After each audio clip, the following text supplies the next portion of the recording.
Chapter 4. The Old Man's Name. My phone lay dead on my kitchen counter, its battery deliberately drained. I hadn't slept, but I had achieved a state of wired, hollow-eyed exhaustion that felt like a flimsy shield against the world. Every time I felt my left eyelid start its sickening, delayed flutter, I would press the heel of my palm against it, a futile attempt to force my own body back into syncs. The messages had stopped when the phone died, but their echo remained, etched into the silence of my apartment. "Let me in. What's his name?" It wasn't a random prank. It wasn't a Boardwalk ghost story. It was a predator, and it was circling me, testing the locks. The question was the key. I was sure of it. Why that question? Why the old man? It was the only thread I had to pull. When I got to the manor, the morning sun felt unnaturally bright, making the faded paint on the ghouls outside look cheap and harmless. It was a lie. The real monster wasn't the one made of plaster and latex. I found Lam and Maya in the security office, huddled over the console, rewatching the footage of the mimic waving at the camera. They both looked as ragged as I felt. "Any sleep?" I asked, my voice a dry rasp. I kept hearing static in my dreams, Lem muttered without looking up, and every time I closed my eyes, I saw that glitchy face. "I'm never making fun of your ghost stories again, Alex," Maya said, her arms wrapped tight around her torso. "This is real. What are we going to do?" "We're going to answer its question," I said, a new desperate resolve hardening in my voice. "It wants to know the old man's name, so we're going to find it. It's the only move we have." Liam looked up from the screen, his eyes bloodshot. "How? We don't have records like that. He died in '98. The company's been sold twice since then." "There has to be an incident report," I insisted. "An insurance claim, something.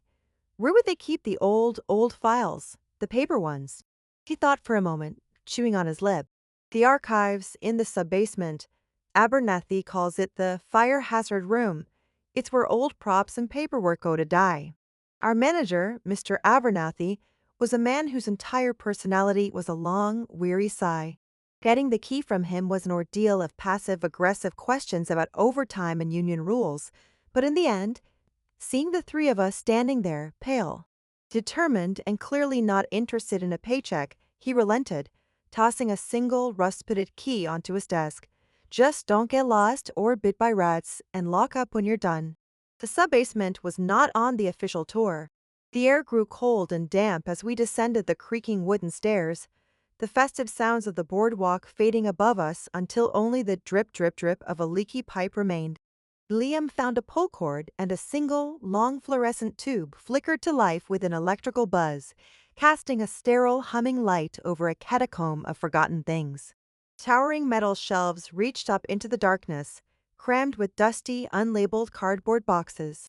Decapitated mannequin heads stared out with dead plastic eyes. A retired animatronic clown, half its face paint peeled away to reveal a metal skull beneath, sat slumped in a corner. The air smelled of mildew, decaying paper, and something faintly sweet, like old candy. "Well," Maya said, her voice a nervous whisper that was swallowed by the oppressive silence, "this is a circle of hell Dante forgot to mention." "The file should be against the back wall," Liam directed, his voice equally hushed. "Let's just be quick." We moved through the maze of shelves, the dust motes dancing in the beams of our phone flashlights. Couldn't shake the feeling that we were being watched. Every creak of the floorboards above, every drip of water, sounded like a footstep, like a whispered hee-hee just at the edge of hearing. My eyelid twitched, the lag more pronounced in the dim light. Right, left, open, open. A nervous tick that felt like an invitation. We found them. A dozen filing cabinets, rust-eaten and grim, shoved against a damp brick wall. The labels were handwritten and faded, but we could just make out dates. "Here," I breathed, pulling on a stuck drawer labeled 95 I-99. It screeched open with a sound like a tortured scream, revealing rows of tightly packed manila folders, all warped and softened by the damp. We worked in silence, pulling out folders, our fingers quickly becoming coated in a fine layer of gray dust. Personnel files, supply orders, tax documents. It was a mundane history of a haunted house, a monument to the business of fear. Got something? Maya finally said. She held up a thin folder, its tab reading simply, Incident Report 6/12/98. We huddled together under the buzzing fluorescent light, the single source of clarity in the oppressive gloom. I took the folder. The paper inside was yellowed and brittle at the edges. The report was typed, the ink faded, written by the manager at the time. It laid out the facts in cold corporate language.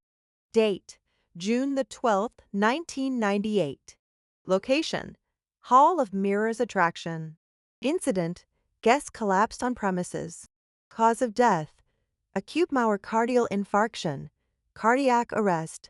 My eyes scanned the page, my heart hammering against my ribs. There it was, a single typed line. Victim's name: Miller Arthur. Arthur Miller. Liam read over my shoulder. That's it? Just a normal name.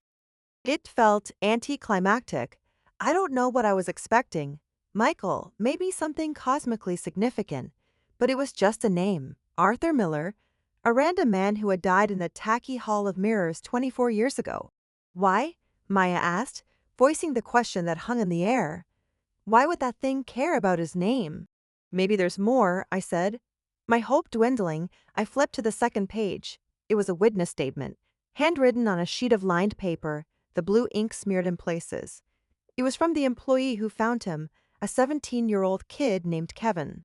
The kid's handwriting was a frantic scrawl, full of crossed-out words and shaky letters. He described finding Mr. Miller standing in front of one of the warped mirrors, staring intently at first. Kevin wrote, he thought the old man was just enjoying the attraction, but something was off. I read the crucial sentence aloud, my voice trembling. He wasn't looking at himself in the mirror, I read. He was looking past his own reflection, like he was looking at me, standing behind him. He wasn't moving. He just smiled. It wasn't a nice smile. It was too big for his face. Then he spoke to me. He asked me a question right before he grabbed his chest and fell. A suffocating pressure filled my chest.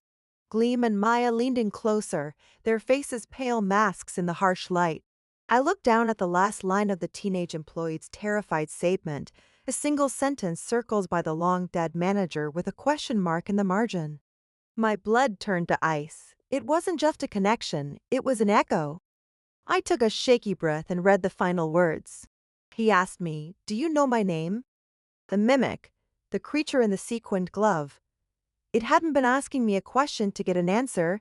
It wasn't trying to learn the old man's name. It was a mimic. It was repeating Arthur Miller's last, desperate, terrified words. The question wasn't the key. It was a performance. A reenactment of the last sliver of genuine horror this house had ever known. It was feeding on the memory of that fear, that final identity-shattering moment of a dying man. And I, the gatekeeper, was its new audience. It wasn't the ghost it was after. It was the terror itself.